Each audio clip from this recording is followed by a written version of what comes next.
Apa hukum healing? Healing itu artinya orang sakit jiwa sedang berobat. Orang yang stres, depresi, dia mau sehat, pergi ke puncak Lawang, naik ke atas nengok, dia sedang healing supaya sehat. Itu asal kata healing. Sekarang diartikan orang healing jalan-jalan. Lebih bagus pakai yang zaman saya kecil dulu, tamasya. Orang sekarang nggak mau pakai tamasya karena dianggap jadul. Padahal yang jadul itu yang betul. Tamasya diambil dari bahasa Arab, masya, jalan. Tamasya berjalan-jalan, itu yang betul. Kalau healing itu penyembuhan sakit. Karena memang orang banyak sakit sekarang. Di kantor sakit, di jalan sakit, akhirnya itulah. Kau kemana? Healing. Ayolah penyembuhan. Pergilah, mudah-mudahan sembuh kau balik nanti ya. Jalan-jalan dan sampai bermalam tanpa mahram. Tidak boleh perempuan keluar rumah tanpa mahram.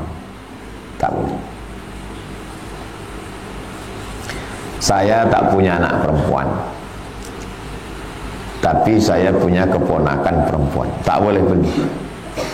Sudah kelas 2, kelas 3 aliyah. Tak boleh pergi. Pondok ke rumah saja tak boleh. Ayahnya saya walinya. Saya abang ayahnya, saya wali.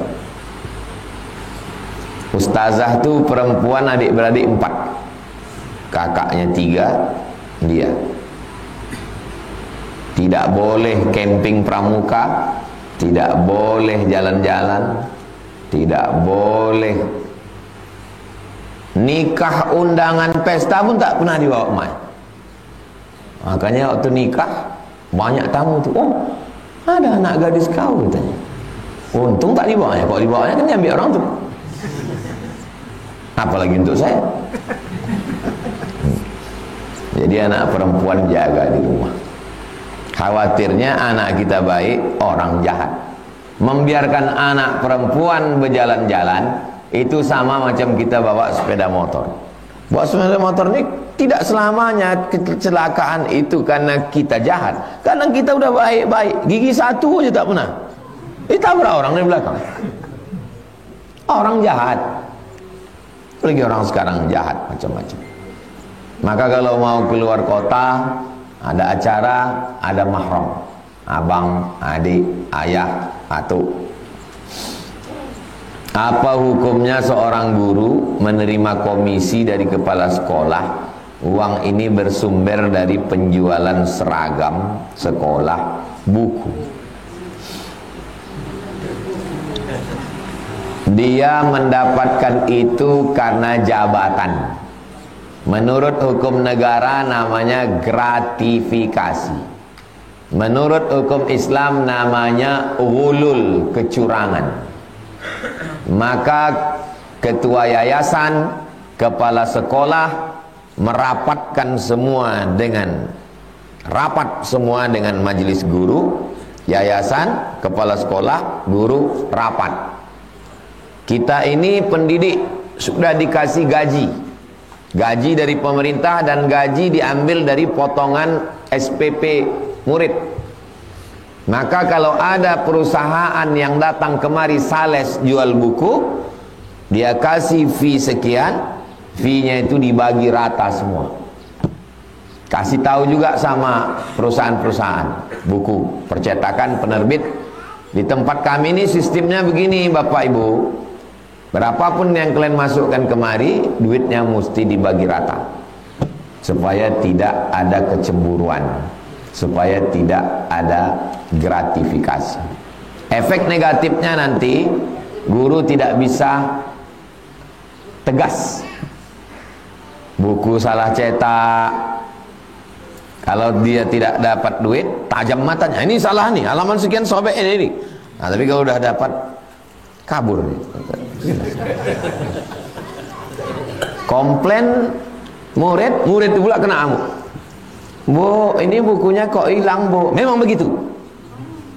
Padahal dia udah makan duit. Gratifikasi inilah yang merusak etos kerja. Makanya pegawai KPK kalau datang tidak boleh mengambil air putih. Kalau disediakan air putih gini ya, dulu ya, sekarang tak tahu.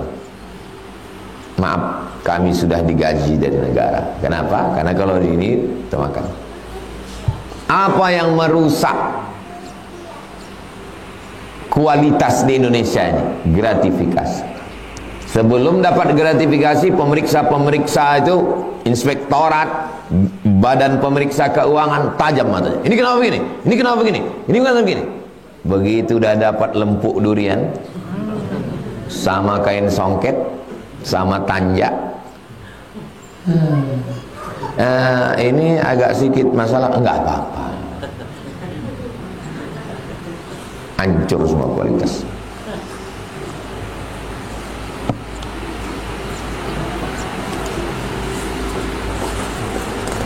Dalam satu hadis disebutkan bahwa pertama dihisab adalah umur. Inna awwala ma yuhad la tazulu qadama 'abdin, tidak bergerak kaki anak Adam hatta yus'al, sampai dia disoal. Yang pertama disoal an umrihi fima afnah, umurnya kemana dihabiskan. Yang kedua an ilmihi fima amil, ilmunya sudah diamalkan atau belum. Yang ketiga an malihi min aina iktasabahu wa fima anfaqahu, hartanya dapat dari mana dipakai kemana. Yang keempat an jismihi fima ablah, badannya dipakai kemananya. Tapi dalam hadis lain bahwa yang pertama ditanya adalah solat. Inna awwala ma yuhasabul bil abdu yaumal qiyamah salatuhu.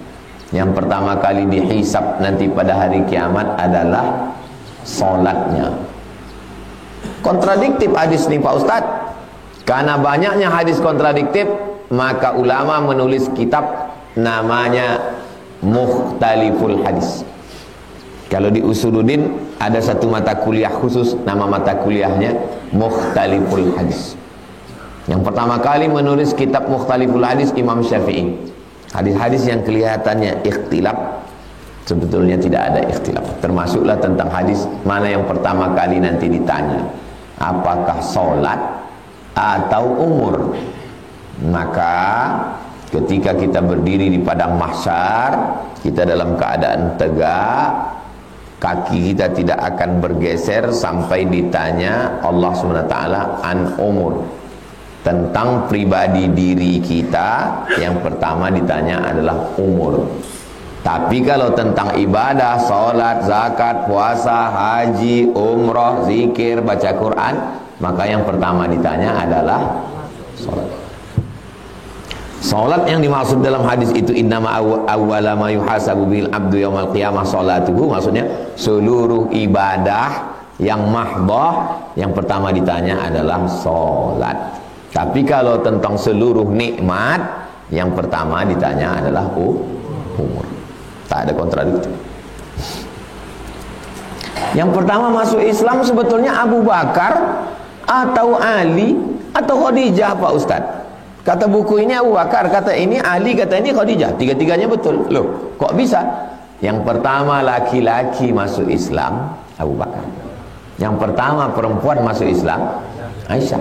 Terus Ali, yang pertama masuk Islam anak-anak belum akil balik. Oh, bulat. Apakah orang munafik itu kekal dalam api neraka? Innal munafiqina fid darkil asfali minan nar. Orang munafik itu di dalam keraknya neraka. Jadi neraka itu susunannya ke atas, bukan ke samping. Neraka. Nah, ke atas. Yang paling panas, yang paling bawah, apinya di bawah. Nah, orang munafik itu letaknya di mana? Fidarkil aspal, aspal. Bukan aspal itu. Aspal itu artinya yang paling bawah. Apakah kekal dia di dalam? Yang kekal di dalam neraka itu hanya orang kafir.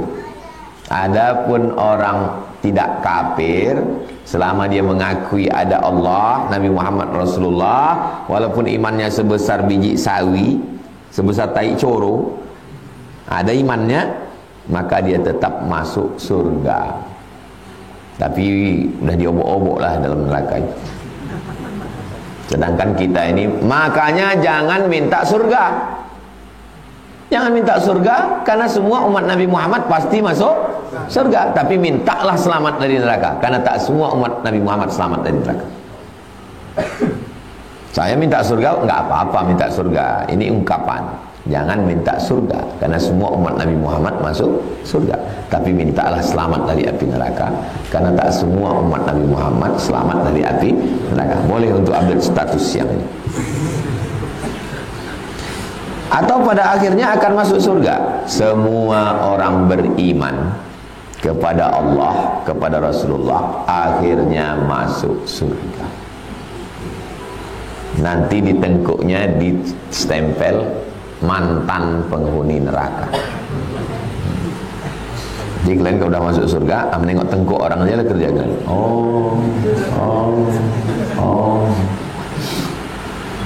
Apakah munafik itu ada tingkatan-tingkatannya? Ada. Munafik kelas ekonomi, munafik kelas VIP, munafik kelas VVIP. Ada yang agak-agak munafik sedikit, ada yang munafik betul. Lain sembahyang sendiri sama sembahyang depan orang ramai, itu munafik. Tapi munafik kelas-kelas KW 9 lah. Sendiri sembahyang cepat, tapi kalau tahiyatul masjid di masjid Yasin logat pertama. Kenapa pula beda? Yang menengok kita kan Allah yang sama. Apakah malaikat itu berjenis kelamin laki-laki dan perempuan, Pak Ustaz? Malaikat itu tidak disebutkan jenis kelaminnya, apakah laki-laki atau perempuan. Perkara malaikat adalah perkara sam'iyat yang didengar. Kita tidak boleh berijtihad di situ. Jadi yang berijtihad itu dalam masalah fikih, masalah halal, haram, makruh, mubah. Adapun masalah malaikat itu jenis kelaminnya apa, sam'iyat. Asal tak ada dalil, tawakkuf, diam. Tak ada dalil, maka diam. Tapi kalau dapat ada ayatnya, ada hadisnya, baru kita boleh. Cari Sahih Bukhari, Sahih Muslim, Sunan Abi Daud, Sunan Nasai, Sunan Tirmidzi, Sunan Ibnu Majah, Muwatta Malik, Musnad Ahmad bin Hanbal, tak ada. Maka kita diam, tawakuf namanya. Karena ini masalah sam'iyah yang didengar. Apakah anggur fermentasi termasuk haram? Karena di dalamnya tidak ada alkohol. Blender itu anggur, saring airnya, masukkan ke dalam botol, tutup, biarkan 3 hari, 4 hari, seminggu, bebuih dia. Maka otomatis muncul satu unsur di dalamnya, namanya alkohol. Alkohol itulah yang haram. Tidak hanya terjadi pada anggur, terjadi pada nira. Pokok nira dipotong tangkai dahan, lalu kemudian ditampung, menetes dia. Habis itu masukkan bumbu-bumbunya, ragi, habis itu tutup, bebuih dia, berubah menjadi tua. Waktu nira itu belum. Beli anggur di pasar, habis itu di blender, saring, diminum, boleh apa tak boleh? Boleh. Belum muncul lagi alkoholnya itu. Alkohol itu baru muncul beberapa hari setelah itu. Apakah anggur fermentasi termasuk haram karena di dalamnya tidak ada alkohol? Siapa bilang tak ada alkohol? Ada di dalamnya alkohol. Apakah kalau sudah fermentasi dia berubah menjadi 100% alkohol? Enggak. Paling banyak minuman, nanti antum pergi ke supermarket yang ada alkoholnya, tengok 0,1, saya tak sebut produk ya, 1%, 3%, 5%. Cuman waktu untuk megang itu yakinkan tak ada kawan. Kalau ada di fotonya dari belakang, langsung di-uploadnya. Ngaji juga, minum juga. Coba tengok. Ingredient itu saja. Ada yang 1%, 3%, 5%. Paling tinggi vodka sama Budweiser 20%. Di atas itu kalau diminum bukan mabuk, mati. Niat mau mabuk, duit tak ada, dituang kopi campur spiritus. Spiritus itu alkohol. Kalau kita digigit ular, digigit lipan, kena paku, biar mati kumannya itu disiramkan alkohol. Kalau tak ada, zaman dulu orang pakai lampu strongkeng, spiritus. Spiritus itu 100% alkohol. Dituangkan ke kopi biar mabuk, diminum, takarannya tak jelas, lewat 20%, lewat juga dia. Alkohol itu bercampur dengan minuman, bukan dia diminum begitu. Kalau diminum mati orang, bukan mabuk. Niat mabuk mati pula. Apakah bacaan sebelum solat agar kita selalu khusyuk dalam solat? Qul a'udzu birabbin nas, malikin nas, ilahin nas, min syarril waswasil khannas, alladzi yuwaswisu sudurin nas, minal jinnati wan nas. Astaghfirullahaladzim. Usalli fardhu subhi raka'ataini ma'muman lillahi ta'ala. Saya salat subuh 2 rakaat fardu jadi makmum karena Allah. Dipasang dalam takbiratul ihram, Allahu Akbar. Bacaannya semua dilafazkan di mulut, jangan dalam hati, di mulut. Nafasnya diatur. Dengan mengatur nafas membantu kekhusyuan. Iftitah itu tergantung iftitah masing-masing. Tapi kalau iftitah yang saya baca itu bisa dibagi menjadi 4 nafas. Allahu Akbar kabiran walhamdulillahi katsiran wa subhanallahi bukratan wa asila. Wajjahtu wajhiya alladhi fatara as-samawati wal arda hanifan musliman wa ana minal musyrikin. Inna salati wa nusuki wa mahyaya wa mamati lillahi rabbil alamin. La syarika lahu wa bidzalika umirtu wa ana minal muslimin. Setelah itu ta'awuz, minta perlindungan kepada Allah di setiap rakaat menurut mazhab Syafi'i. Setiap rakaat, a'udzubillahi minasyaitonir rajim. Fatihah bisa 7 nafas, bisa 1 nafas. 7 nafas sunnah. Karena Nabi berhenti setiap membaca 1 ayat. 7 nafas sah. 1 nafas sah. Bismillahirrahmanirrahim. Alhamdulillahirabbil alamin arrahmanir rahim maliki yaumiddin iyyaka na'budu wa iyyaka nasta'in ihdinas siratal mustaqim siratal ladzina an'amta 'alaihim ghairil maghdubi 'alaihim waladdallin amin. Bismillahirrahmanirrahim. Inna a'tainakal kautsar fasholli rabbika wanhar inna syani'aka huwal abtar. Kan pula gara-gara mau senafas mati sudah itu. Berembus menariknya tak bisa lagi. Allahu Akbar. Subhana rabbiyal azim wa bihamdi. Subhana rabbiyal azim wa bihamdi. Subhana rabbiyal azim wa bihamdi. Sami Allahu liman hamidah. Setelah lurus tulang belakang baru ganti doa. Rabbana lakal hamdu mil'us samawati wa mil'ul ardi wa mil'u ma syi'ta min syai'in ba'd. Allahu Akbar. Subhana rabbiyal a'la wa bihamdi. Subhana rabbiyal a'la wa bihamdi. Takbirnya itu kuat untuk menguatkan telinga, kuat ke hati, kuat pikiran. Kuat di mulut, kuat ke telinga, kuat ke hati, kuat ke pikiran. Allahu Akbar. Rabbighfirli warhamni wajburni warfa'ni warzuqni wahdini wa'afini wa'afani. Allahu Akbar. Subhana rabbiyal a'la wa bihamdi. Subhana rabbiyal a'la wa bihamdi. Allahu Akbar. At-tahiyyatul mubarakatus salawatut thayyibatu lillah. Assalamu alayka ayyuhan nabiy wa rahmatullahi wa barakatuh. Wassalamu alayna wa ala ibadillahi shalihin. Asyhadu an la ilaha illallah. Mata menengok tunjuk. Wa asyhadu anna Muhammadar Rasulullah. Allahumma salli ala sayyidina Muhammad wa ala ali sayyidina Muhammad kama sallaita ala sayyidina Ibrahim wa ala ali sayyidina Ibrahim. Allahumma barik ala sayyidina Muhammad wa ala ali sayyidina Muhammad kama barakta ala sayyidina Ibrahim wa ala ali sayyidina Ibrahim fil alamin innaka Hamidum Majid. Cukup. Tapi kalau mau lanjut Allahumma ighfir li ma qaddamtu wa ma akhartu wa ma asrartu wa ma a'lantu wa ma asraftu wa ma anta a'lamu bi minni antal muqaddim wa antal muakhir la ilaha illa anta subhanaka inni kuntu minadh dhalimin. Minta perlindungan dari 4. Allahumma inni a'udzubika min adzabi jahannam, min adzabil qabri wa min fitnatil mahya wal mamat, min syarri fitnatil masih dajjal. Tutup dengan doa penutup. Allahumma a'inni ala dzikrika wa syukrika wa husni ibadatik. Ada hajat-hajat, bacakan sebelum salam. Kalau tak bisa bahasa Arab di mulut, jangan dibaca di mulut, dalam hati.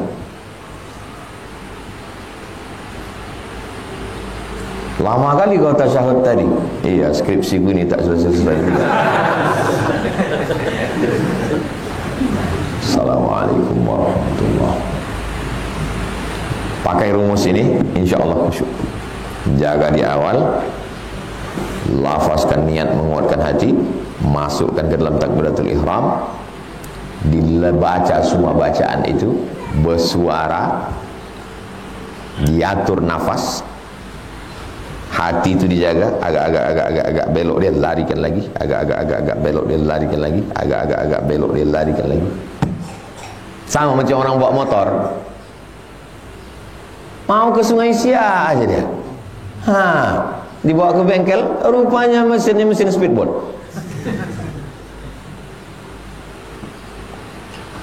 Begitulah hidup ini.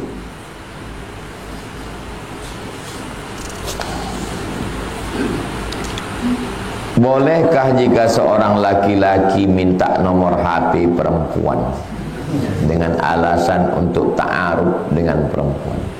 Karena laki-laki ini mengaku sudah paham dengan ta'aruf secara Islam, dan si laki-laki ini merasa tidak masalah kalau ngobrol lewat HP.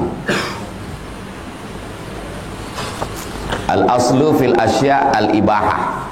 Hukum, segala hukum adalah mubah. Asal hukum bukan haram, mubah. Kapan dia jadi haram? Illa ma dalla alaihi dalil. Kalau ada dalil yang mengharamkan baru haram. Jadi di Quran, hai orang beriman, janganlah kamu simpan nomor HP orang. Ada? Tak ada.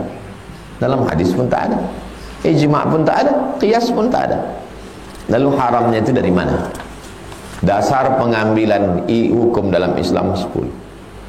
Quran, hadis, ijma', qiyas, syar'u man qablana, qaulus sahabi, istihsan, istishab, urf, saddud dzari'ah, menutup pintu. Apa hukum duduk-duduk di taman kota laki-laki perempuan berdua? Mau dibilang haram, di mana letak haramnya? Di taman kota depan kantor wali kota, duduk berdua laki-laki perempuan, orang ramai. Tapi dengan sadduz zari'ah haram. Kenapa? Karena kalau dibiarkan ini membuka pintu, nanti ujung-ujungnya ke hotel. Check in nanti di dalam. Maka ditutup pintu itu, namanya sadduz zari'ah. Tutup. Tutup. Tak boleh. Begitu juga dengan handphone ini, tutup.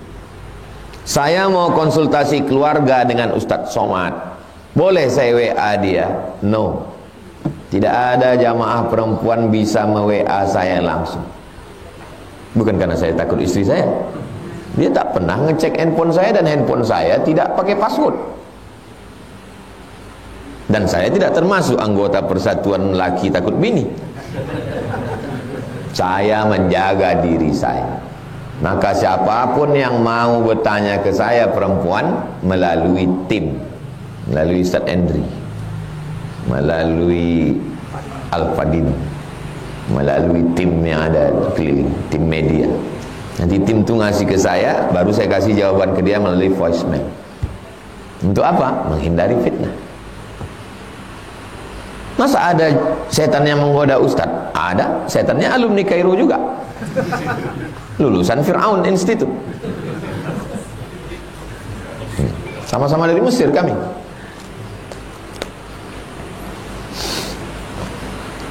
Jangan merasa lebih pandai dari setan.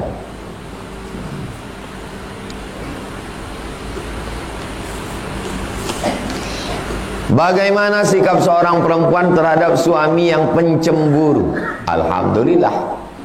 Karena kalau suami tak ada rasa cemburu, bisa jadi dia homo, Bisa jadi dia dayus. Ibu posting foto di YouTube, internet, diam dia. Ibu dibonceng orang, diam dia. Berarti dia dayus. La yadkhulul jannata dayus. Tak masuk surga dayus. Siapa itu dayus? Alladzi la yagharu ala maharimihi. Orang yang tak ada rasa cemburu kepada mahramnya.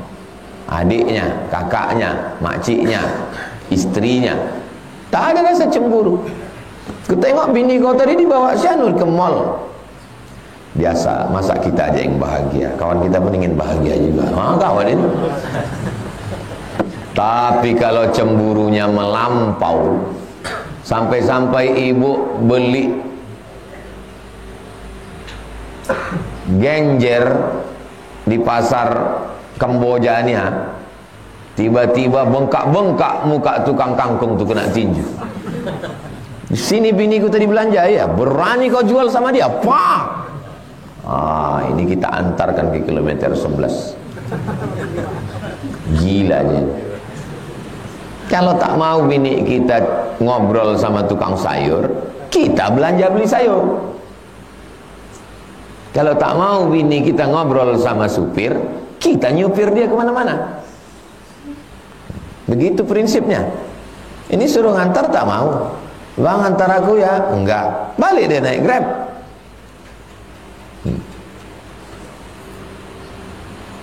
Itulah kajian kita subuh ini. Mudah-mudahan bermanfaat untuk kita, untuk umat semua insyaallah. Amin ya rabbal alamin. Ala hazihi niyah, untuk niat yang baik-baik. Al-Fatihah. A'udzubillahi minasyaitonirrajim. Bismillahirrahmanirrahim. Alhamdulillahirabbil alamin. Ar-Rahmanir-Rahim. Maliki yaumiddin. Iyyaka na'budu wa iyyaka nasta'in. Ihdinas siratal mustaqim, siratal ladzina an'amta 'alaihim, ghairil maghdubi 'alaihim waladdallin. Amin. Rabbana ighfir lana dzunubana, ampunkan dosa kami, wali abaina, ayah kami, wali ummahatina, emak kami, wali azwajina, pasangan hidup kami, wali dzurriyyatina, anak cucu keturunan kami, wali man hadarana, semua yang hadir dalam majlis ilmu ini, wali man syarakana, semua yang ikut kajian subuh ini langsung maupun tak langsung. Allahumma tahhir qulubana, sucikan hati kami. Anzilis sakinata fi qulubina, turunkan sakinah ke dalam hati suami, anak-anak, sehingga keluarga kami sakinah mawaddah warahmah.